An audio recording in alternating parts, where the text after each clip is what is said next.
A little bit of how we got where we are. We've got 35 people who are named as commissioners. We have another several hundred that are supporting us. People just like yourself who have expertise that want to be a part of this. We still are wide open for support. So if any of you are interested and want to help out, please, the water's warm, jump right on in. It helps if you're in the DC area because that's where we do all of our work, but if you're far, far away from DC, that's okay also. We certainly can use as much brain power as we can get into. The federal government, as you're aware, has faced the threats in cyberspace for decades. So for those of you who are in here on the federal panel, you heard Rich Marshall talk about the 1997 eligible receiver exercise just 11 years ago when NSA was able to very quickly get into military systems, proving that what was theoretical was actually possible. A lot of people took that seriously, and a lot of effort was done 10 years ago in the Clinton era to kind of get things started. Along comes September 11th, and the threats were not cyber, they were physical. And it kind of changed our mindset a little bit because we got very focused on physical threats against our nation.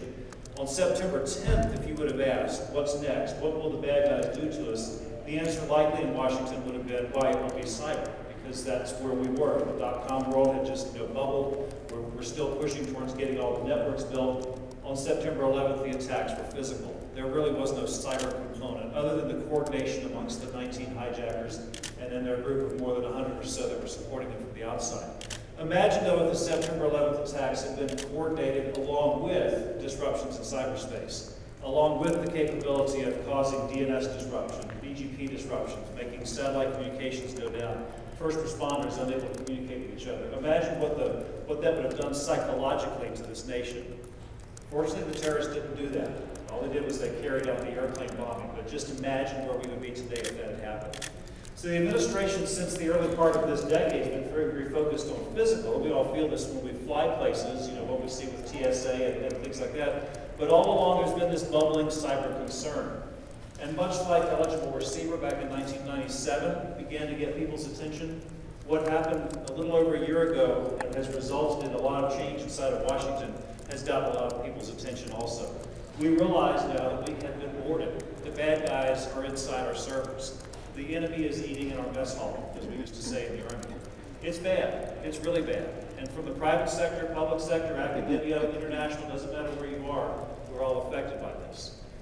So we kind of put all that behind us. There's nothing you can do about the past. The question is now, what can we do going forward? And we face the realities of an administration change. Now, we don't know who's going to win in November. Is it going to be Democrat? Is it going to be Republican? No, you're the voting public. You'll make your mind up.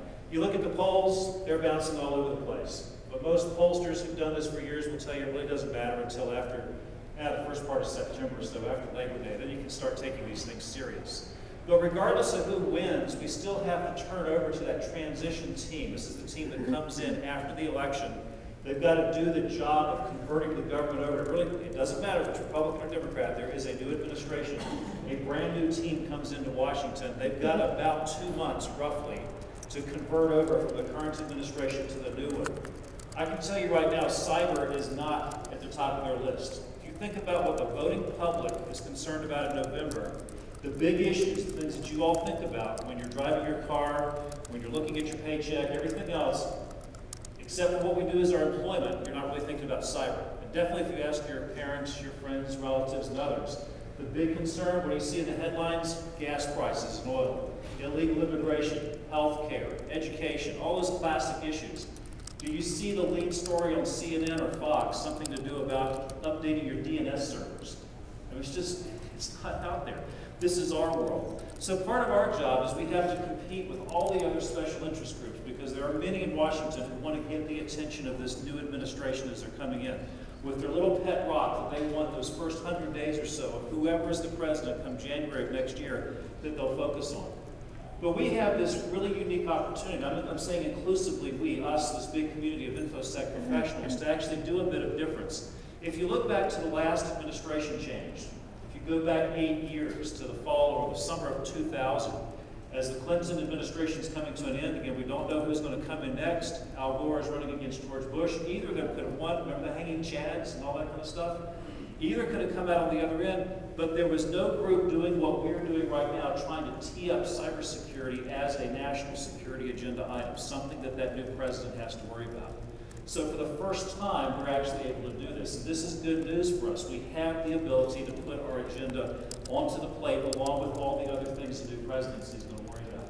So that's kind of where we're coming from. This is our big challenge. It's not exactly what's on our list. You know, what's more important? Do we need a cyber czar? Do we need more money over here? Do we need to reorganize this group? Do we need to think about more about R&D? We'll go a little bit later about all the things we're talking about. But how do you put it in front of this new administration, in front of this transition team that's got thousands of other things being thrown at them? And when the lights click on, after that inauguration in January 20th, for the next 100 days or so, that's when they can pretty much do anything they want to. Will cybersecurity be something that they work on? Or does somebody else get their attention? Something else that plays better in the media, something else that at the end of the first 100 days they can look back and say, look what we did. If they, if we can get past that, then we'll have scored a home run. That's where we need your help. So we want to have good ideas. We need to think about what we can do. What is presidential? What can an administration do for cybersecurity? But we also need to know, how do we get in front of this group and get their attention? Something that they can bite into, something that says this is worthwhile for them to do during that first 100 days. So I'll leave you with those kind of thoughts. We'll go into Q&A. We've got microphones up here in a few minutes. So just kind of think about that as we continue forward.